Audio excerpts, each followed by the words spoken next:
బంగాళాఖాతంలో అల్పపీడనం ఏర్పడింది. దీని ప్రభావంతో తెలుగు రాష్ట్రాల్లో వర్షాలు కురుస్తాయని వాతావరణ శాఖ వెల్లడించింది. తెలంగాణలో ఇవాళ రేపు వానలు పడతాయని తెలిపారు అధికారులు. పలు జిల్లాలకు వాతావరణ కేంద్రం ఎల్లో అలర్ట్ జారీ చేసింది. మరోవైపు ఏపీలోని కొన్ని జిల్లాల్లో వర్షాలు కురుస్తున్నాయి. తెలంగాణలో మరో 2 రోజులు వర్షాలు పడతాయని హైదరాబాద్ వాతావరణ శాఖ అంచనా వేసింది. రాష్ట్రంలోని కొన్ని జిల్లాల్లో తేలికపాటి నుంచి మోస్తరు వర్షాలు అక్కడక్కడా కురిసే అవకాశం ఉందని తెలిపింది. రేపటి నుంచి తెలంగాణలో తేలికపాటి నుంచి మోస్తరు వర్షాలు కురిసే అవకాశం ఉందని వెల్లడించింది. కొన్ని ప్రాంతాల్లో గాలులు గంటకు 30 నుంచి 40 కిలోమీటర్ల వేగంతో వీచే అవకాశం ఉందని హైదరాబాద్ వాతావరణ కేంద్రం ప్రకటించింది. ఇక ఇప్పటికే తెలంగాణలోని పలు ప్రాంతాల్లో వర్షాలు కురుస్తున్నాయి. జిల్లాల్లో అక్కడక్కడా వానలు పడుతున్నాయి.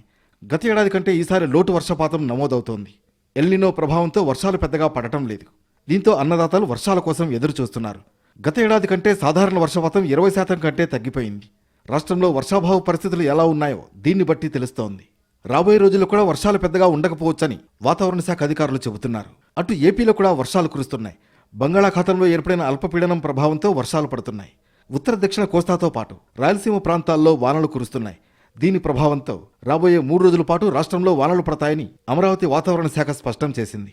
ఉరుములు, మెరుపులు, ఈదురుగాలులతో కూడిన వర్షం పడే అవకాశం ఉందని జనం అప్రమత్తంగా ఉండాలని హెచ్చరించింది.